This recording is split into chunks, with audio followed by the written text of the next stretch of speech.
అందరికీ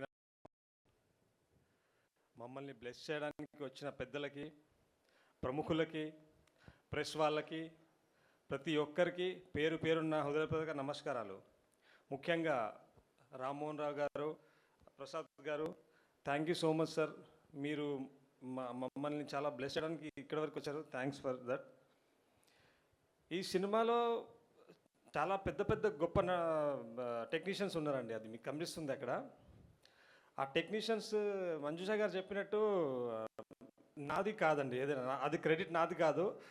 డైరెక్టర్ గారు రాసుకున్నారు అంత మంచి కథ, అంత అద్భుతమైన కథ నా దగ్గరికి రావడం అది నా అదృష్టం. కానీ అందరూ వచ్చింది కథని నమ్మి. సో ఆ క్రెడిట్స్ ఎవరి క్రెడిట్స్ వాళ్ళ దగ్గర ఉంటాయి. అండ్ ముఖ్యంగా డైరెక్టర్ గారికి ఆ క్రెడిట్స్ వెళ్తాయి. అండ్ రాజేంద్ర ప్రసాద్ గారు సార్, నేను ఎన్ని సినిమాలు చేస్తే అన్ని సినిమాల్లో మీతో చేయాలని నేను కోరుకుంటున్నాను సార్. ఈ సినిమాని షష్ఠి పూర్తి సినిమాని ఈ రోజు వరకు సినిమా షూటింగ్ అయిపోయి సంవత్సరం అయింది, ఇప్పుడు రిలీజ్కి వచ్చింది. కానీ ఈ రోజు వరకు ఈ సినిమాని మీరు మీ భుజాల మీద వేసుకొని మోస్తున్నారు సార్. మీకు నేను జీవితాంతం రుణపడి ఉంటాను సార్. అండ్ అర్చనమ్మ గారు, అమ్మగారితో షూటింగ్లో ఎలా ఉండేదంటే, నాకు ఇంటికి వెళ్ళినప్పుడు తల్లిని చూడగానే ఎలాంటి ఫీలింగ్ వస్తుందో, ఇంటి నుంచి షూటింగ్కి వెళ్ళాలి అంటే సెట్లో మళ్ళీ నాకు ఇంకో తల్లిలాగా అనిపించేది. So thank you so much Archana madam, నాకు అంత కంఫర్ట్ ఇచ్చారు. Thanks you so much.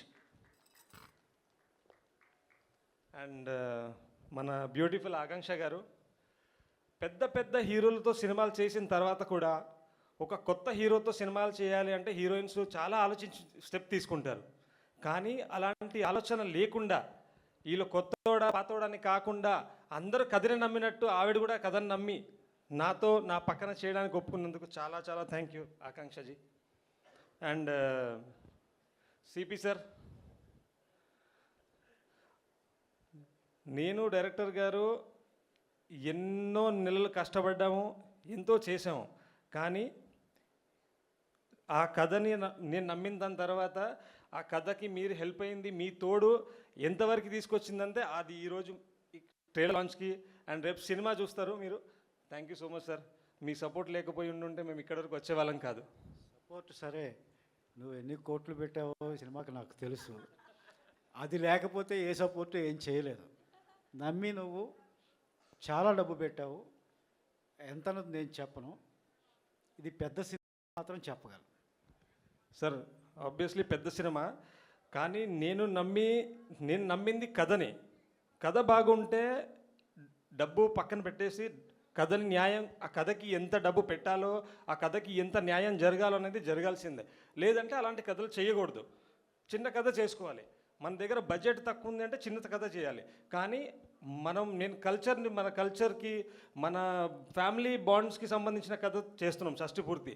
ఇలాంటి కథని నేను చిన్న స్కేల్లో చూపించలేను. రాజేంద్ర ప్రసాద్ గారు అయినా కూడా, అర్చనమ్మ గారు అయినా కూడా, టెక్నీషియన్స్ అయినా కూడా ఎందుకు అవసరం అంటే కథకి అది అవసరం. అలాంటి టైటిల్తో మేము వస్తున్నాము, అలాంటి కథతో వస్తున్నప్పుడు అలాంటి టెక్నీషియన్స్ అవసరము, అలాంటి కాస్ట్ అవసరం. సో బడ్జెట్ తప్పకుండా అవుతుంది. కానీ నాకు ఎటువంటి భయం లేదు. ఎంత బడ్జెట్ అయినా, ఎన్ని కోట్లు అయినా కూడా రేపు సినిమా 30న వచ్చే శుక్రవారం రిలీజ్ ఉంది. నా డబ్బులు 2 రోజుల్లోనే తిరిగి వచ్చేస్తాయని నమ్ముతున్నాను. అండ్ రూపేష్కి రూపీస్ విషయంలో భయం లేదు. నాకు భయం ఒకటే అండి, ఎప్పుడైనా ఒక పని చేస్తున్నామంటే జాగ్రత్తగా చేయకుండా ఉంటే ఎవరో ఒక క్వశ్చన్ వేసి అక్కడ భయపడతాను సార్. సార్ కష్టపడదాం, సంపాదిద్దాం. అండ్ ముగించే ముందు మరోసారి మన గెస్టులకి రామ్మోహన్ గారికి, ప్రసాద్ గారికి, ప్రాసాని గారికి, ప్రెస్ వాళ్ళకి, అండ్ ఈ ఈవెంట్ ఇంత బాగా జరగడానికి పర్మిషన్ ఇచ్చిన కమిషనర్ గారికి అండ్ లోకల్ పోలీస్ వాళ్ళందరికీ నా thank you so much sir. Manjusha గారు, మీకు కూడా thank you so much. Thank you sir. Thank you very much.